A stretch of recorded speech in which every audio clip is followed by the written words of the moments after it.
Star उत्सव पर देखिए आपके चहीते शोज अब से डीडी फ्री डिश पर। तुम मेरे पुत्र हो इसलिए अंतिम अवसर दे रहा हूं। अभी भी समय है। हरि का नाम छोड़कर मेरे नाम का जाप करो। मैं तुम्हें जीवन दान दे दूंगा। हरि हरि हरि हरि फेंक दो इसे। हरि हरि हरि हरि हरि हरि हरि हरि हरि हरि हरि हरि हरि हरि हरि।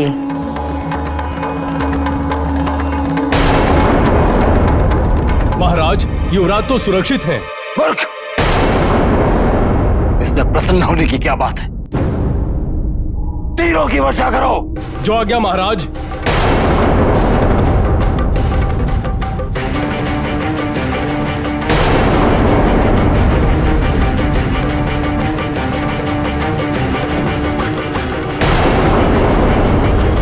हरि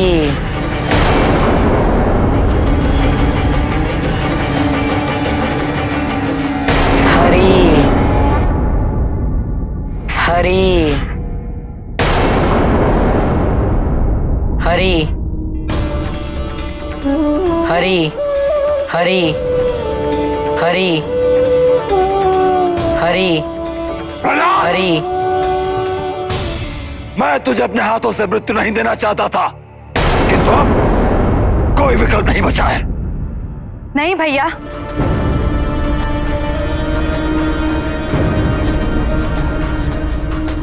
होलिका वो कौन थी?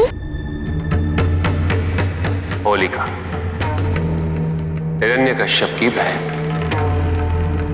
वो भक्त प्रहलाद की रक्षा हेतु आई होगी।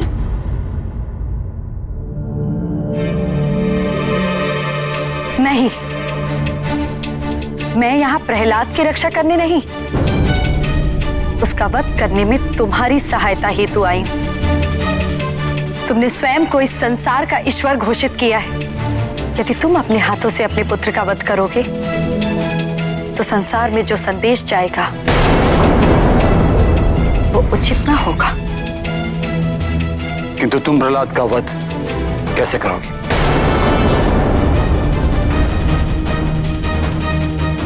मैं प्रहलाद को अपनी गोद में लेकर चिता पर बैठ जाऊंगी और आप उस चिता में अग्नि डलवा देना। अग्नि? किंतु ऐसे में तो प्रहलाद के साथ साथ तुम भी। नहीं नहीं बहना, नहीं, मैं तुम्हें कोई क्षति नहीं पहुंचा सकता। तुम तो मुझे भगवान मानती हो। मुझे कुछ नहीं होगा। मैं वो अद्भुत दुशाला ओढ़कर बैठ जाऊंगी जिसमें अग्नि से रक्षा करने की शक्ति है, अर्थात मुझे तो उस अग्नि से कुछ नहीं होगा, किंतु प्रहलाद उस अग्नि में जलकर भस्म हो जाएगा।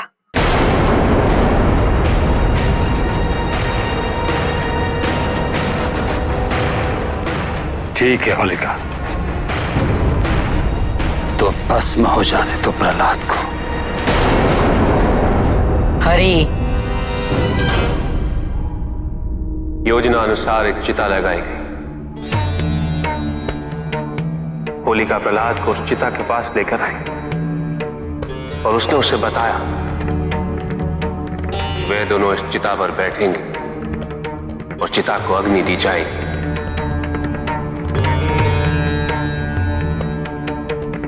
यदि वे दोनों भस्म नहीं हुए तो हिरण्यकश्यप ये स्वीकार कर लेगा कि भगवान वो नहीं, विष्णु है।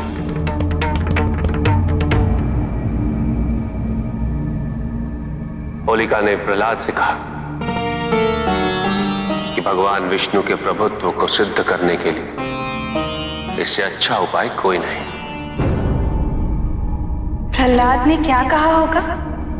उसने होलिका का प्रस्ताव बिना संकोच स्वीकार कर लिया होगा।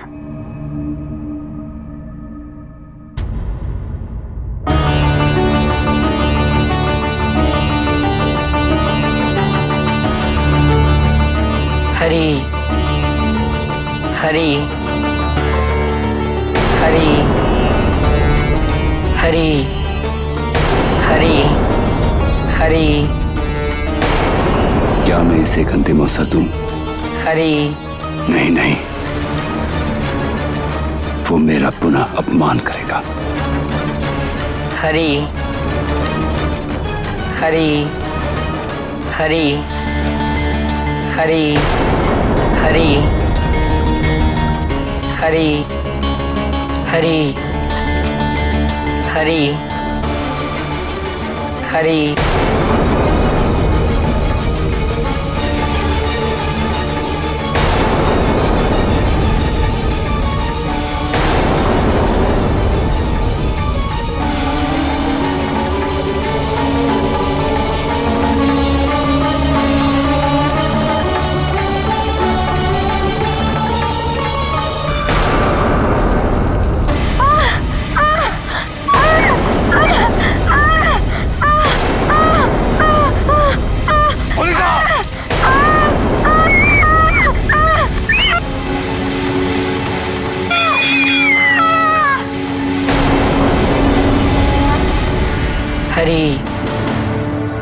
हरि हरि हरि हरि हरि हरि हरि हरि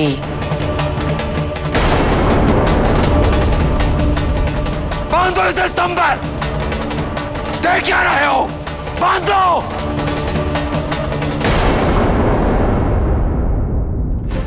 प्रहलाद के पीछे खड़क लिए भाग रहा हिरण्यकश्यप प्रहलाद से कह रहा था कि प्रहलाद तुम जो चाहे कर लो, जो भी कहे, इस संसार में केवल एक ही ईश्वर है और वो हूं मैं। और इस संसार में यदि मुझे कोई ईश्वर स्वीकार नहीं करेगा, उसे जीवित रहने का कोई अधिकार नहीं।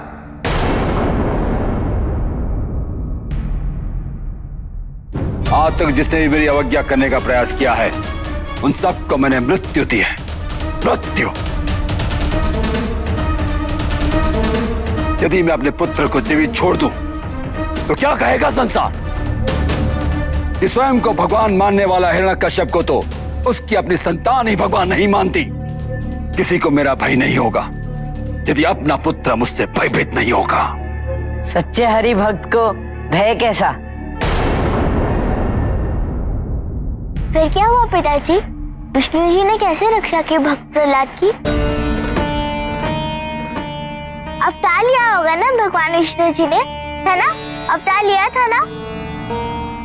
बताइए कौन सा अवतार लिया था? स्वामी, अब आप क्या करेंगे? अब मुझे अपने भक्त के दुखों का अंत करना ही होगा।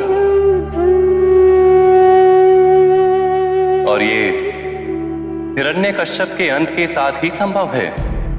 किंतु हिरण्यकश्यप का अंत कैसे संभव है? उसने तो ब्रह्मदेव से ये वरदान प्राप्त कर लिया है कि उसे ना देवता मार सकते हैं, न यक्ष, न किन्नर, न असुर, न मनुष्य, न पशु। वो ना अस्त्र से मर सकता है, न शस्त्र से, न दिन में न रात्रि में, न अंदर न बाहर। ऐसे में उसे मारना कैसे संभव है? प्रश्न हिरण्यकश्यप के वरदान का उत्पन्न ही कहाँ होता है देवी?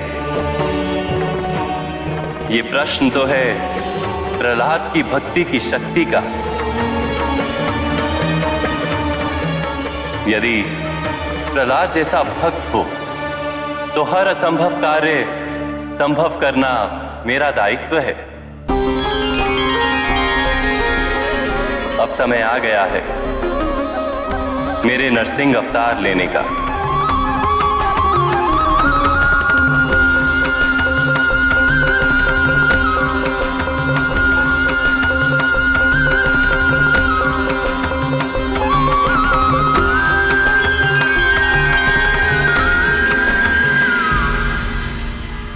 विष्णु विष्णु विष्णु विष्णु विष्णु में क्या है जो मुझ में नहीं है? मेरे हरि कण कण में बसे हुए हैं। कण कण में? तुझे ऐसा लगता है? निसंदेह मुझे हरि की अनुभूति इस स्तंभ में भी हो रही है, जैसे उन्होंने पकड़ा हुआ है मुझे। स्तंभ में? तू पुकार ले अपने हरि को, पुकार। देखता हूं कैसे तेरी रक्षा करता है। पुकार। हरि हरि हरि हरि। पुकार पुकार अपने हरि को, अंतिम बार पुकार ले। हरि हरि हरि हरि।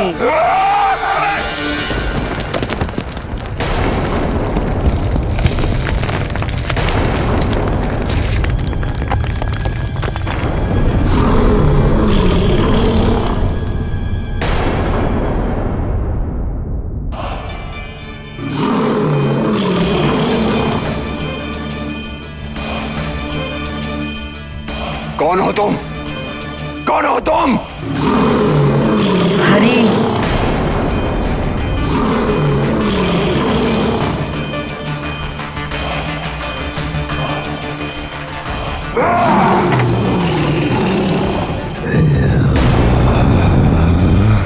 कौन हो तुम? कौन हो तुम?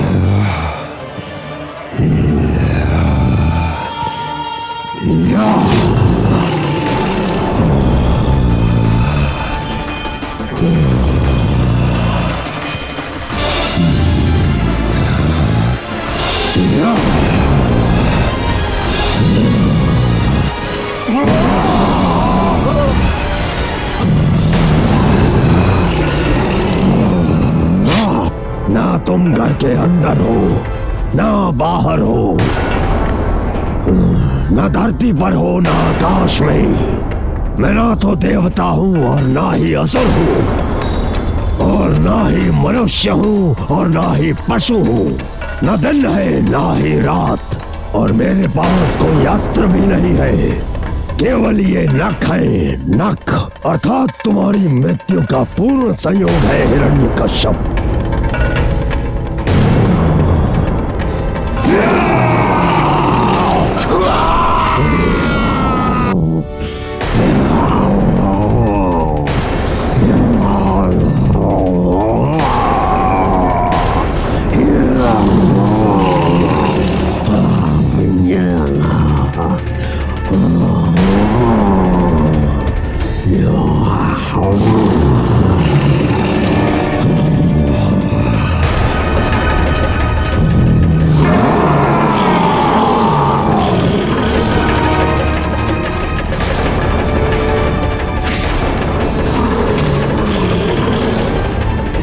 हे प्रभु, मुझे ज्ञात हो गया है कि आप मेरे हरि हैं।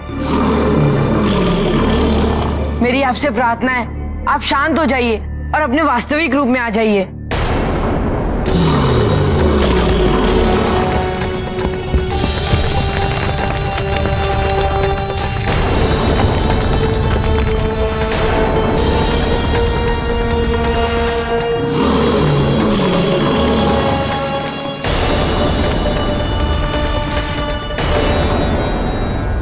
भगवान विष्णु ऐसे रूप में? किंतु वो तो अत्यंत सौम्य और शांत स्वभाव के हैं ना। सदैव मुस्कुराते रहते हैं। किसी किसी के प्रति प्रेम की तीव्रता ऐसा प्रचंड रूप धारण कर लेती। और नारद मुनि अत्यंत चिंतित हो उठे।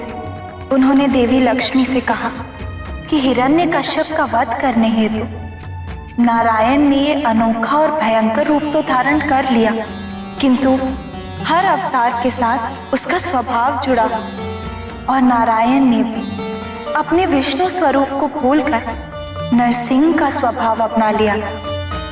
यदि शीघ्र ही नारायण को उनके वास्तविक पालनहार के स्वरूप का आभास नहीं कराया जाता तो उनके क्रोध से इस समस्त सृष्टि का नाश हो जाता, महाप्रलय आ जाता। किंतु देवी लक्ष्मी के समक्ष ये समस्या थी कि नारायण को उनके वास्तविक स्वरूप का बोध कैसे कराया जाए। ये कार्य कौन कर सकता था? किसमें इतना सामर्थ्य था कि वो नारायण के इस प्रचंड स्वरूप का सामना कर सके? पिताजी, हमारे पिताजी, वही नारायण के इस रूप के समक्ष प्रस्तुत हो सकते थे। इनके सिवा कोई भी नहीं कर सकता था। हाँ, भगवान विष्णु को शांत करने हेतु तुम्हारे पिता उनके समक्ष प्रकट हुए।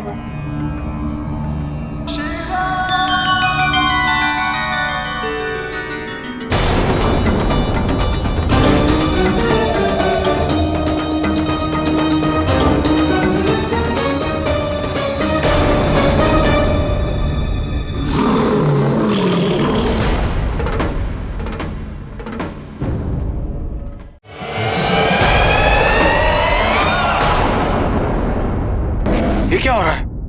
महादेव ने तो नरसिंह से भी भयानक स्वरूप धारण कर लिया है। नहीं, सचमुच में दोनों सृष्टि का विनाश तो नहीं करने वाले?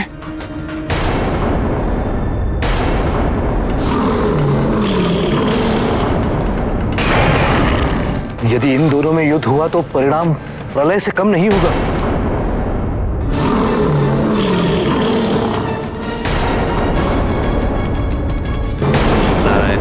अपने वास्तविक स्वरूप में आई।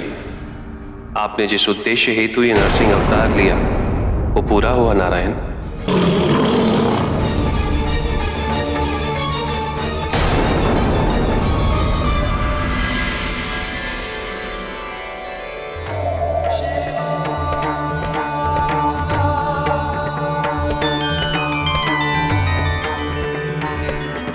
महादेव, आपके शरभ अवतार ने संसार को विनाश से बचाया है।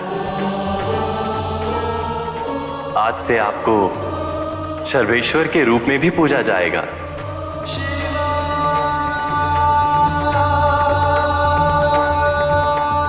आपके इस नाम का जाप संसार को पाप मुक्त अर्थात पवित्र करने का माध्यम बनेगा।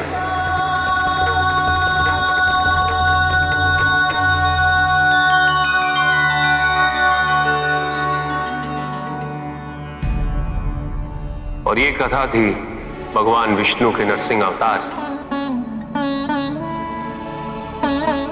बहुत सुंदर थी ये कथा।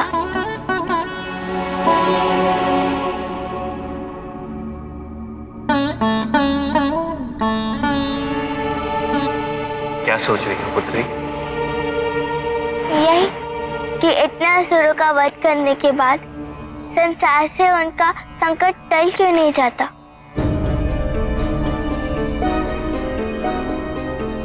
क्यों नहीं वो सबसे मिलजुल के प्रेम भाव से, क्यों नहीं जीवन शांति से व्यतीत करते?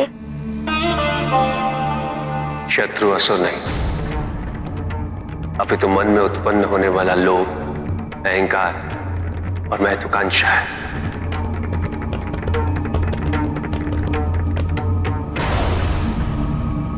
जो भी इन तीन भावों के अधीन हुआ है वो असुर है। जब तक ये तीनों अवगुण इस संसार में रहेंगे, संसार पे कोई ना कोई संकट मंडराता रहेगा। संसार में एकता नहीं होगी, समानता नहीं, संसार विभाजित रहेगा, द्वंद्व होगा। जो शक्तिशाली है वो अपना वर्चस्व स्थापित करने का प्रयास करता रहेगा,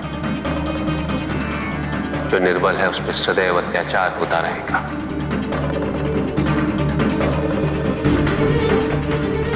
फिर कोई शक्तियों को अर्जित कर भ्रमित होगा, स्वयं को ईश्वर समझेगा और उसका विनाश करने हेतु ईश्वर पुनः किसी न किसी रूप में अवतरित होंगे।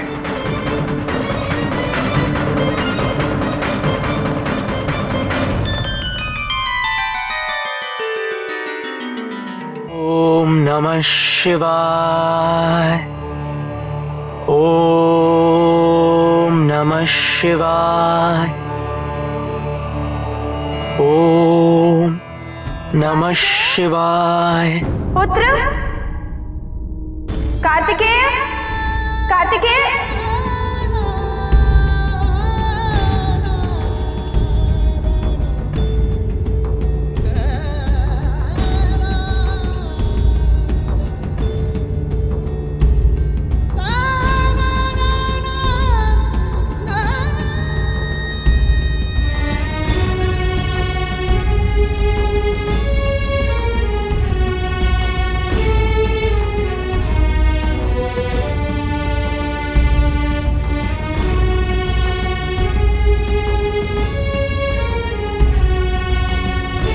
मेरा पुत्र,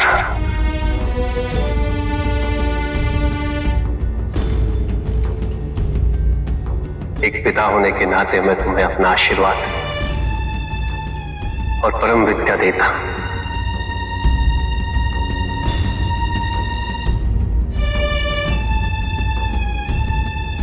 और युद्ध में सफल होने हेतु तुम्हें यह अस्त्र प्रदान करता हूं।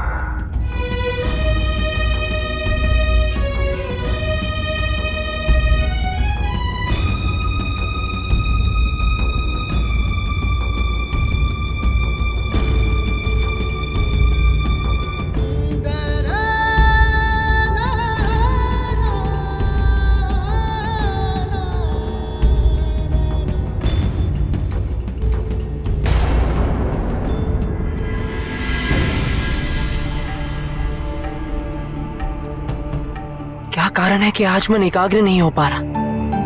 हाँ सेनापति,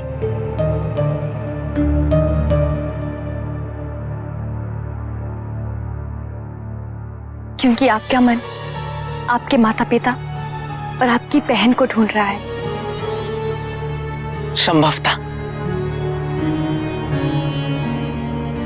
किंतु आज की व्याकुलता कुछ भिन्न है।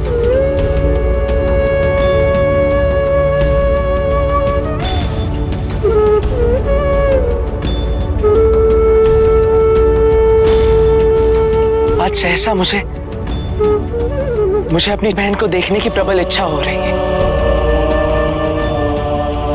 इतने वर्ष हो गए और अब तक तो कितनी बड़ी हो गई होगी।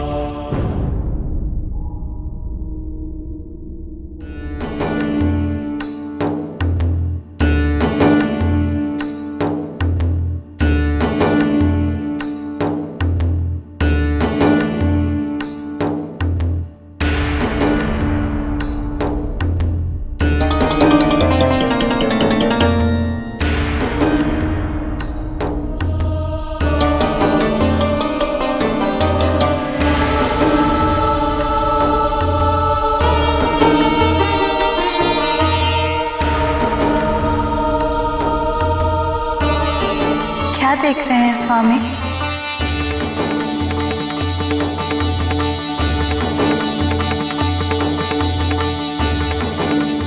अपनी पुत्री को।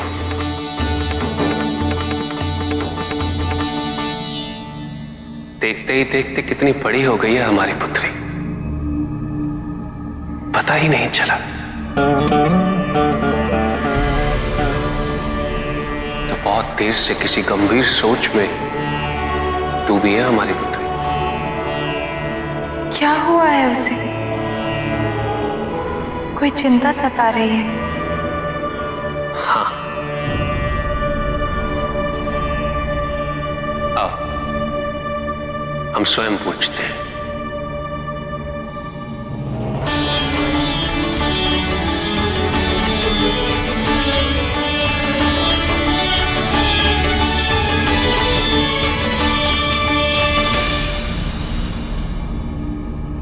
पुत्री,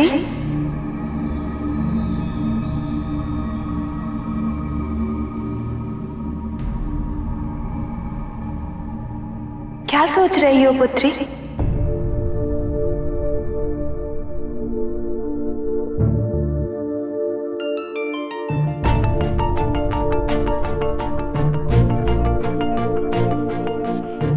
आपसे, पिताजी से आज तक जो भी हमने कथा सुनी,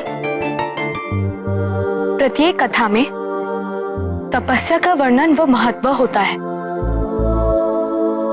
ऋषि दधीचि से भी हमने सुना कि तपस्या के माध्यम से ही मां आपको प्राप्त कर पाई। हम बस यही जानना चाहते हैं कि ये तपस्या क्या होती है।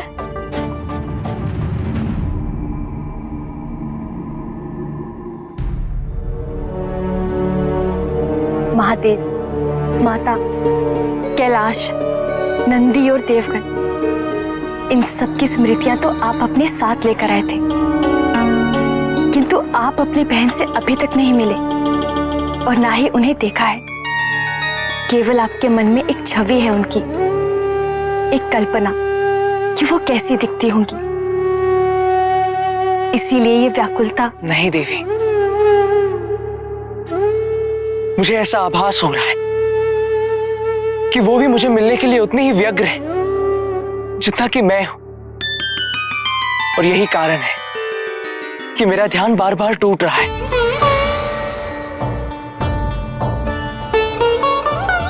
मैं तो ये सोचता हूं कि यदि वो सहसा मेरे समक्ष आ गई तो मैं उसे पहचानूंगा कैसे और क्या कहूंगा उसे। मैं तो ये भी नहीं जानता कि अपनी छोटी बहन से लाड़ कैसे किया जाता है। जब आपकी बहन आपके समक्ष आएंगी तो आपको सोचना नहीं पड़ेगा। आपका हृदय स्वयं आपके स्नेह की अभिव्यक्ति का माध्यम ढूंढ लेगा और आपके शब्द स्वतः जीवा पर आ जाएंगे। सेनापति, देवराज इंद्र पधारे हैं, आपसे मिलने की अनुमति चाहते हैं। देवराज इंद्र? देवराज आपसे क्यों मिलने आए हैं? वो आपको शीघ्र ही पता चल जाएगा देवी।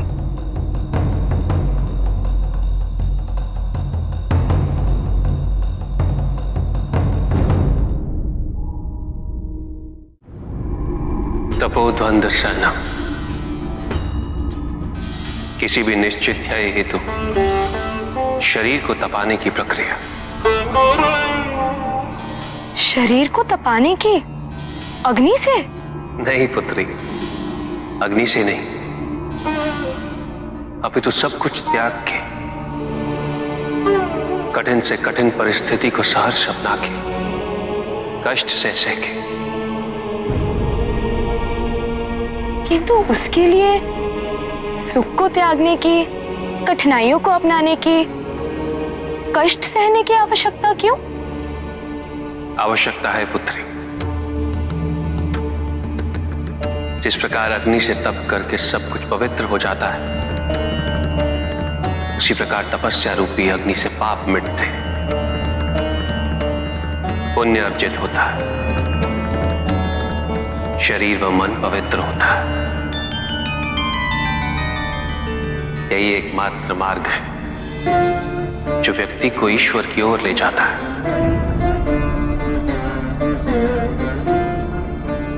वरदान दिलाता है। कुछ व्यक्ति इसके लोभ में इसका दुरुपयोग अवश्य करते हैं, किंतु कुछ इसे आध्यात्मिक ज्ञानोदय व विकास का माध्यम बना के अपना जीवन सिद्ध करते हैं।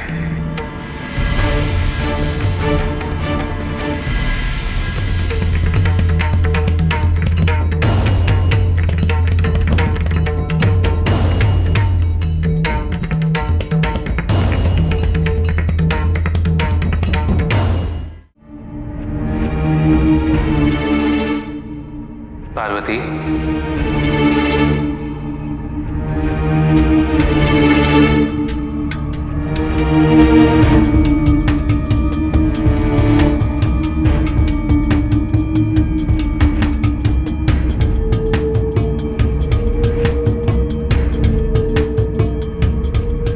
इतनी व्याकुलता क्यों पार्वती?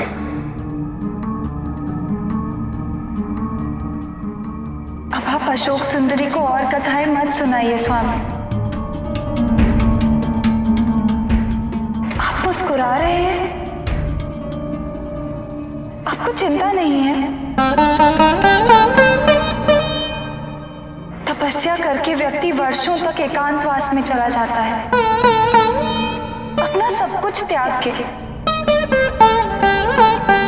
हमें भय है कहीं आपकी कथाओं से प्रभावित होकर वो तपस्या करने का निर्णय ना ले ले।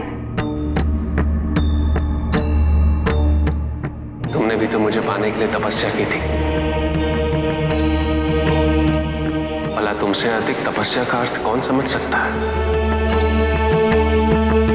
यदि हमारी पुत्री तपस्या करने का निर्णय लेती तो इसमें आपत्ति क्यों?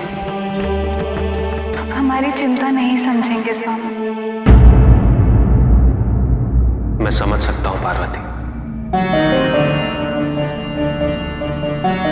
पहले मैंने कार्तिकेय को दक्षिण भेज दिया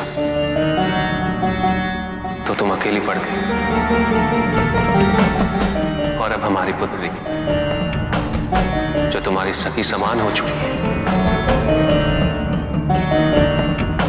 तुम्हें भय है कि यदि वो तुमसे दूर चली गई तो क्या होगा? किंतु सदैव माता पिता पे आश्रित रहने से संतान की उन्नति संभव नहीं होती। उसे अपना मार्ग, अपना उद्देश्य स्वयं ढूंढना होता है। और माता पिता द्वारा अपनी संतान को अपना लक्ष्य प्राप्त करने से रोकना यह अनुचित है।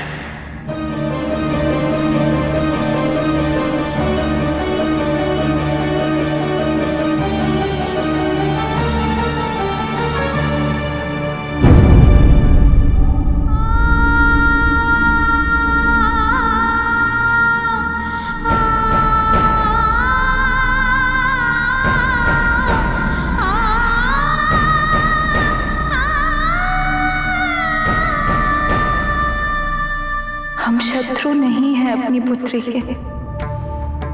उसे उसके लक्ष्य को प्राप्त करने से रोकने की कोई मंशा नहीं है हमारी। किंतु जब से उसके मन में तपस्या के प्रति इतनी जिज्ञासा उत्पन्न हुई है, हमें उसके दूर जाने का आभास होने लगा है। हम करें तो क्या करें?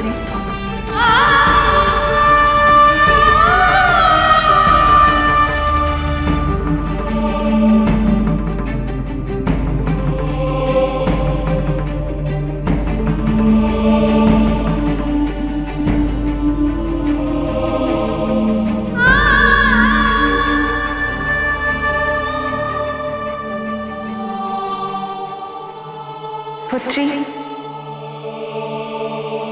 माँ? पुत्री, तुम सदैव कार्तिकेय के बारे में पूछती थी ना। अपने भ्राता से मिलना चाहती हो? क्यों नहीं माँ? उनसे मिलने के लिए तो हम कब से व्याकुल थे। माँ, ऐसा कहकर तो आपने हमें और भी व्याकुल कर दिया। बताइए ना, हम कब चलेंगे?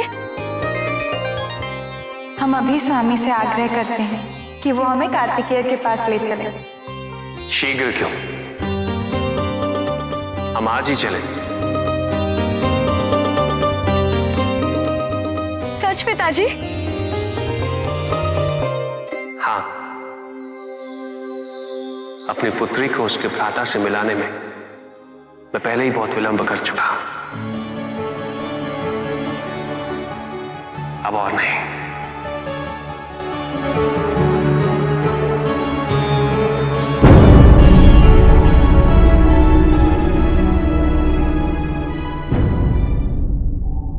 आपको मेरी मंशा पे संदेह क्यों है? अरे इतने उपहार लेके कोई किसी से मिलने क्यों आता है? दूसरे को सम्मानित करने, उनसे अच्छे संबंध स्थापित करने।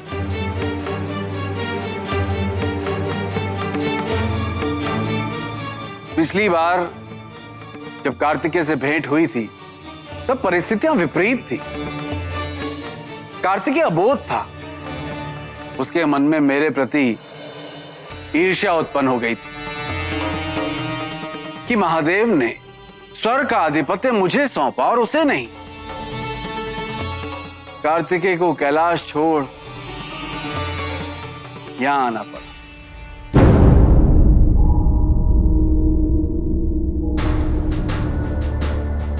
केवल शिवपुत्र ही देवराज इंद्र को इतनी प्रतीक्षा करा सकते। देवराज इंद्र, सेनापति मुर्गन ने मुझे ये आदेश दिया है कि मैं आपको उन तक आदर व सम्मान पूर्वक पहुंचाऊं। किसने? सेनापति मुर्गन ने देवराज। सेनापति मुर्गन?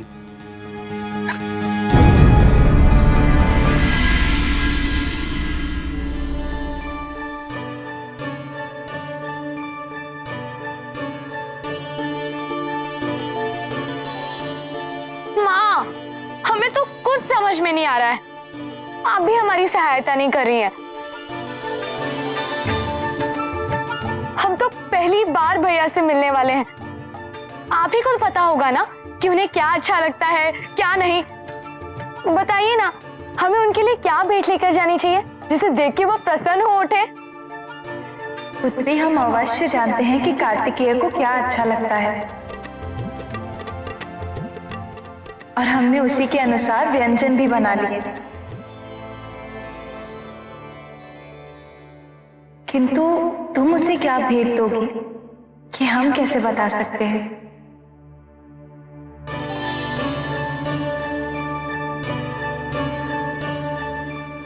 गण जी, प्रेत जी, आपने भी तो भैया के साथ बहुत समय व्यतीत किया है। आप ही कुछ सुझाव दीजिए कि हमें उनके लिए क्या उपहार लेकर जाना चाहिए। सुझाव? इतने बरस बीत चुके हैं, अब हम क्या सुझाव दें?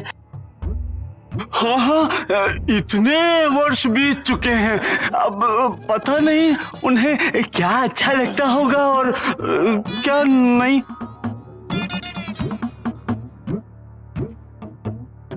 कहीं हमने अपना सुझाव दिया और कुमार की पसंद से विपरीत निकला तो हमें अत्यंत दुख होगा।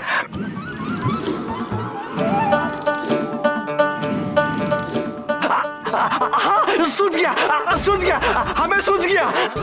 क्या सुझाव? यही कि आप कुमार को क्या भेंट करेंगी। अरे तो बोलिए ना, शीघ्र बताइए। हाँ, बताता हूँ। बताइए ना प्रेत जी। भूल गया।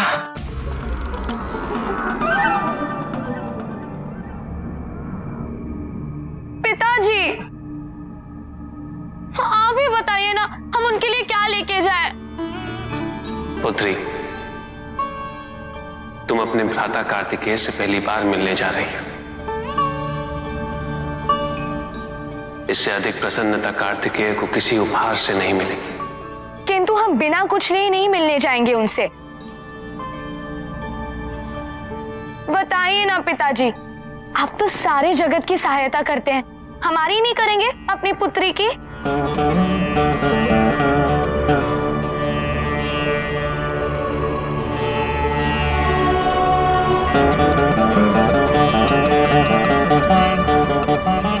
कार्तिकेय सिंहासन पर राज नहीं करता, अपितु अपनी प्रजा के हृदय में राज करता है। उसने अपने मन पर पूरी तरह नियंत्रण पा लिया है। अब वो अपने मन को विचलित नहीं होने देता। अर्थात जो न केवल अपने मन पर राज करते हो, अपितु सबके हृदय पर भी। भेंट उनके योग्य ही होनी चाहिए। हम समझ गए, हमें उनके लिए क्या लेकर जाना चाहिए। गण जी, प्रेत जी, आइए हमारे साथ भैया के उपहार की व्यवस्था करें। चलिए।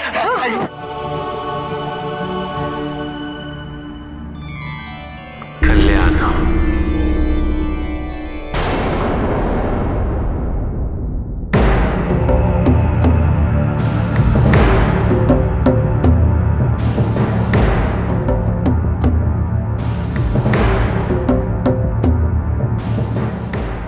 यदि महादेव ने इन्हें अपनी हथेली पे न रखा होता, क्या इनके लिए तारकासुर का वध करना संभव हो पाता?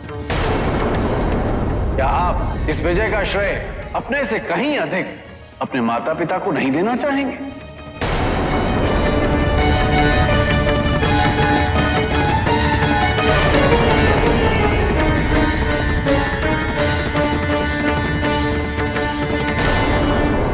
सेनापति कार्तिकेय।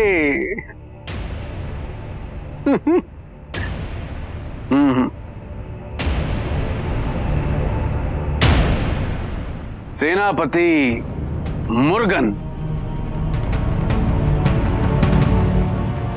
यहां दक्षिण में आपको सब आदर पूर्वक सेनापति मुर्गन पुकारते है ना? सेनापति मुर्गन, कैसे हैं आप? मैं जानता हूं आप क्या सोच रहे हैं। यही ना कि मैं यहां क्या कर रहा हूं? कुमार, आप यहां अकेले, घर से, परिवार से, सबसे दूर हैं। सोचा आपसे भेंट करता चल, देख लूं कि यहां दक्षिण में आपको कोई कष्ट तो नहीं है। आपको समुद्र मंथन का समाचार तो मिल गया ना? हम देवताओं को समुद्र मंथन से अमृत प्राप्त हुआ, किंतु वो असुर सारा का सारा अमृत हमसे हड़पना चाहते थे। किंतु आपको जानकर प्रसन्नता होगी कि हमने सब कुछ आपके बिना ही प्राप्त कर लिया। हाँ, आप होते तो अच्छा होता, नहीं थे तो भी अच्छा ही हुआ। अरे वो भेंट, ये भेंट स्वीकार कीजिए।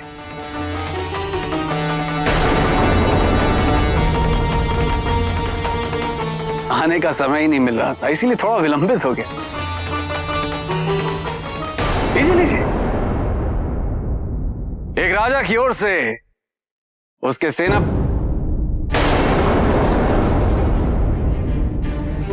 उसके भूतपूर्व सेनापति के लिए। लीजिए लीजिए।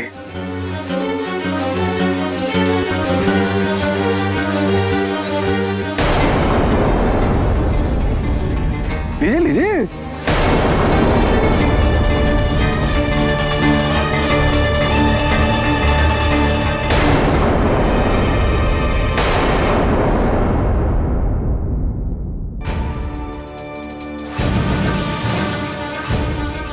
मेरे लिए इनमें और मिट्टी में कोई अंतर नहीं है।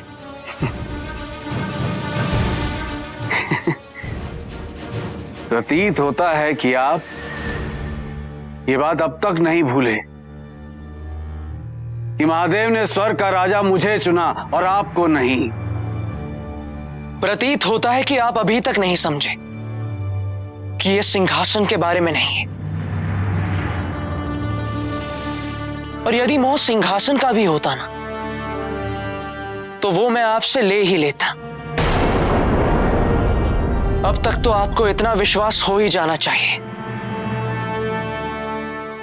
किंतु नहीं, आपने सदैव मुझे आंकने में भूल की है। मेरा उद्देश्य केवल अपने माता पिता द्वारा दिए गए दायित्व की पूर्ति करना है, जन कल्याण करना है, और यही मेरा धर्म भी है। जाइए देवराज, और निश्चिंत होकर लौटिए, और अपने दायित्व को पूर्ण करने में ध्यान लगाइए। इतनी असुरक्षा देवताओं के राजा को शोभा नहीं देती।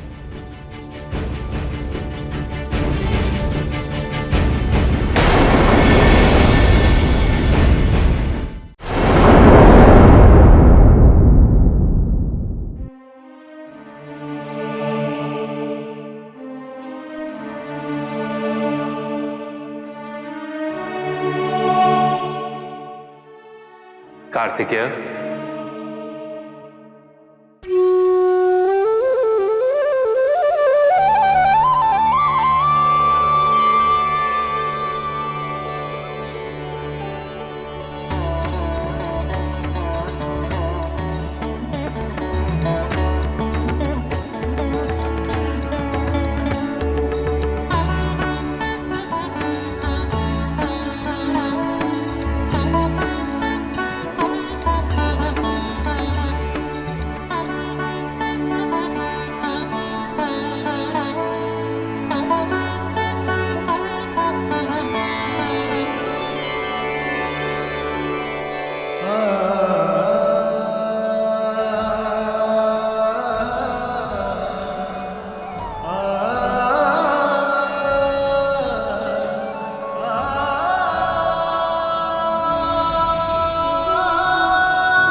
आप सब यहाँ, ना कोई संदेश, ना कोई सूचना।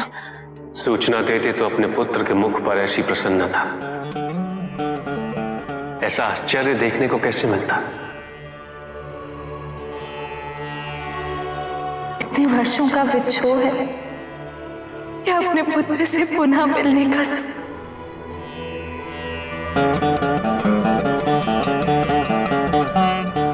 जो ये अश्रु बनकर बह रहे हैं।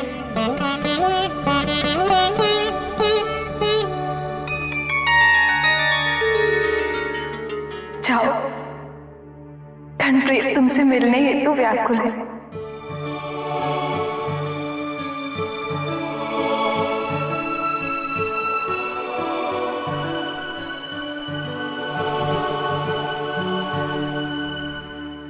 कैसे हैं आप सब?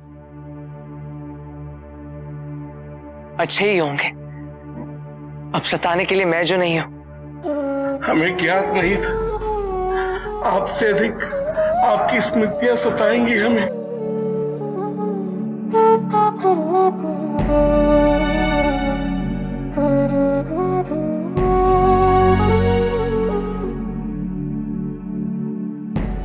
मैंने आज ही आप सबका स्मरण किया था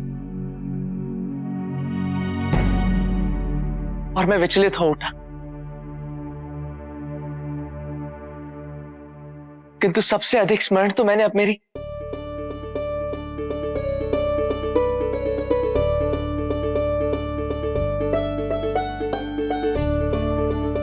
अशोक सुंदरी,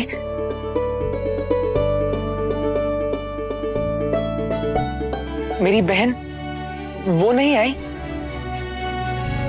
अपने भैया से मिलने कैसे नहीं आती?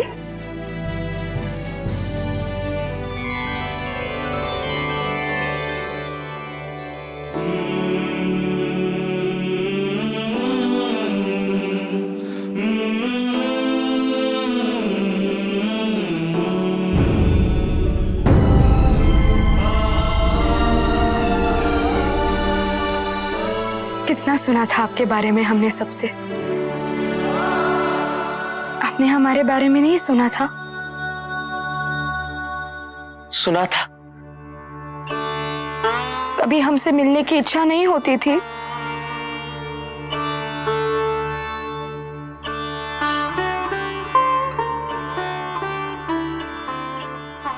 होती थी, अवश्य हुई थी। किंतु कभी मिलने क्यों नहीं आए हमसे? देखिए, हम तो आ गए।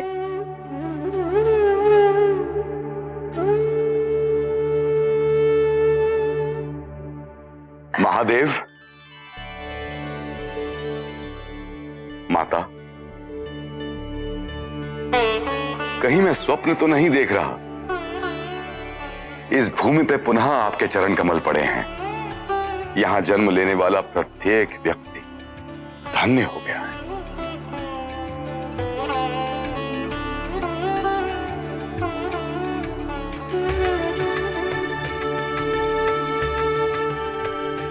तथास्तु।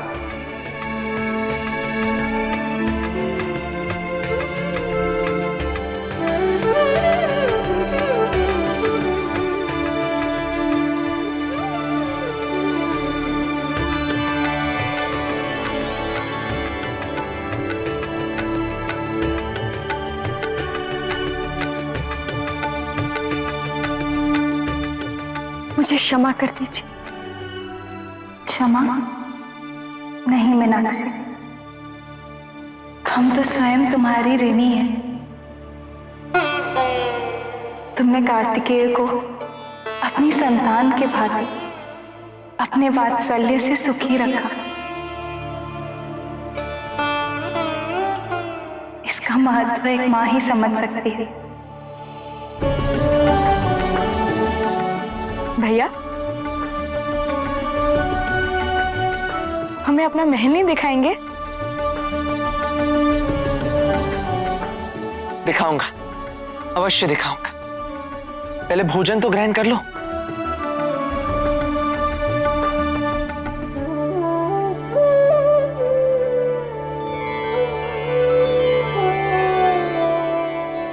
आज सेनापति मुर्गन पेट भरकर ही नहीं बल्कि मन भरकर खाना खाएंगे। आज आप जो अपने हाथों से इन्हें खिला रही हैं।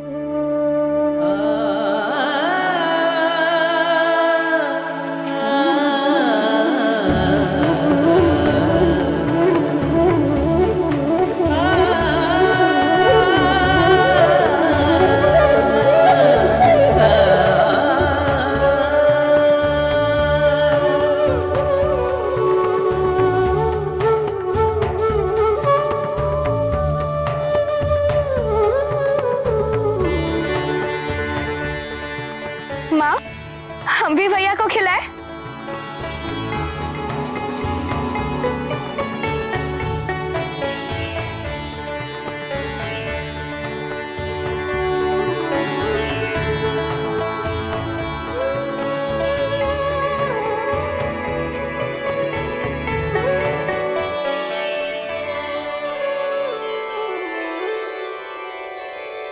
बस अब मेरा पेट भर गया है। चलो, अब मैं तुम्हें महल दिखाता हूं। चलिए, हम अभी आते हैं।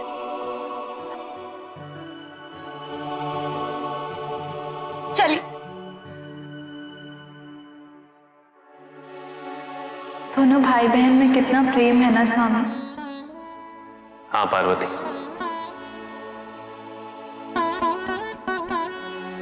इन दोनों को देखकर यह आभास ही नहीं हो रहा कि आज ये पहली बार मिले।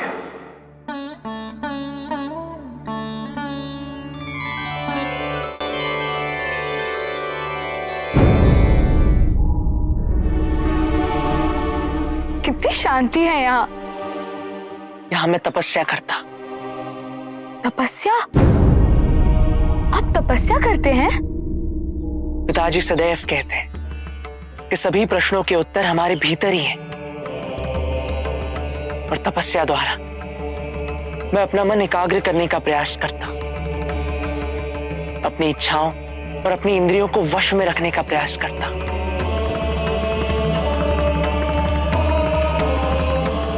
तपस्या मुझे अपने सत्य से और अपनी वास्तविकता से कभी दूर नहीं होने देती,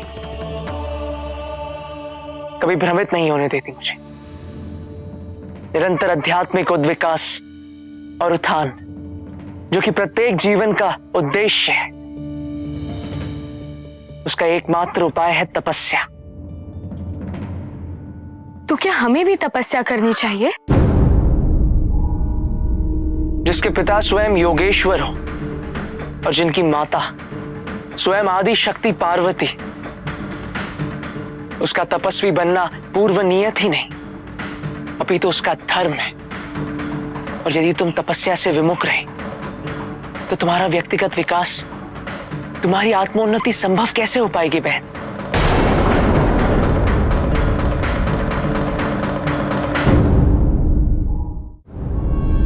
भैया, दक्षिण क्षेत्र कितना अद्भुत है। प्रतीत होता है जैसे कण कण में दैवत्व का वास हो। हाँ।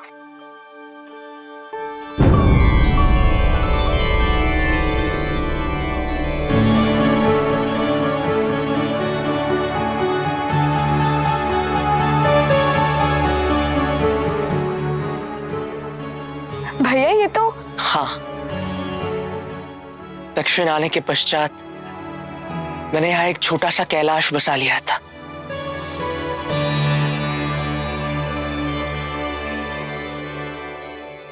आपको कैलाश से दूर रहकर दुख होता होगा ना? मैं दुखी तो नहीं कहूंगा, किंतु सदैव ऐसा प्रतीत होता है जैसे जीवन संपूर्ण नहीं है। तो फिर आप कैलाश वापस क्यों नहीं चलते? नहीं, असुर केवल इसी प्रतीक्षा में रहते कि कब मैं दक्षिण से दूर जाऊं और कब वो आक्रमण करते। नहीं बहन, मैं दक्षिण को छोड़कर नहीं आ सकता। किंतु आप कभी तो आएंगे ना हमसे मिलने? अवश्य। हमारे विवाह से पूर्व? विवाह? हाँ, माँ ने कहा है हमारे स्वामी का नाम नाहुष है। नाहुष? ये नाहुष कौन है? हमारे होने वाले स्वामी।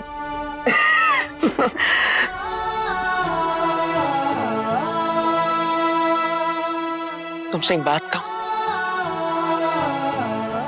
तुम बहुत भाग्यशाली हो बहन, जो माँ और पिताजी के साथ इतना समय व्यतीत कर रही हो। मुझे तो ऐसा अवसर कभी मिला ही नहीं, और इसलिए मैं जानता हूं वो एक एक क्षण जो मैंने कैलाश पर व्यतीत किया है वो कितना अमूल्य है।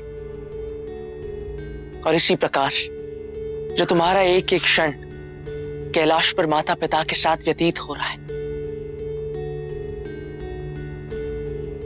वही स्मृतियां सदैव तुम्हारे साथ रहेंगी। किसी एक भी क्षण को व्यर्थ मत जाने देना बहन, कभी नहीं।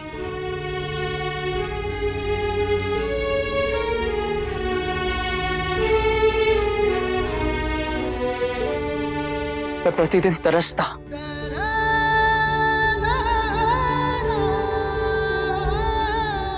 अपने माता पिता की सेवा करने के लिए,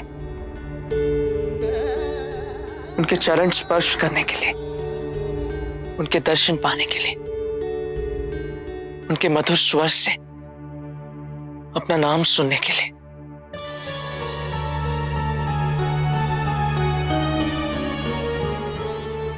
भैया,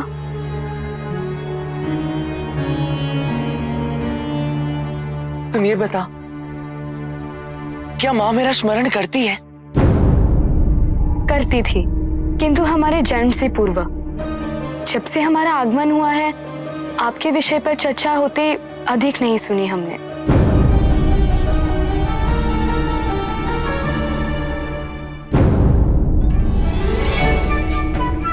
ईर्ष्या तो नहीं हो रही? ईर्ष्या? अपनी बहन से कैसी ईर्ष्या? यदि माँ और पिताजी तुम पर अपना सारा प्रेम भी लुटा देना, फिर भी मुझे सदैव प्रसन्नता ही होगी। और यदि हम बहन ना होकर भाई होते तो? ऐसा कभी नहीं होता, क्योंकि मेरे होते हुए माँ को एक और पुत्र की आवश्यकता हो ही नहीं सकती। कभी नहीं। पुत्र, निकट भविष्य में तुम्हारी धारणाओं, तुम्हारे विश्वास को चुनौती देने के लिए नई नई परिस्थितियां उत्पन्न होती रहेंगी, जो तुम्हारे मन में नई भावनाओं का बीजारोपण करेंगी। तुम्हें उनका सामना करना सीखना होगा। तुम्हारी ये तपस्या अभी शेष है कार्तिकेय।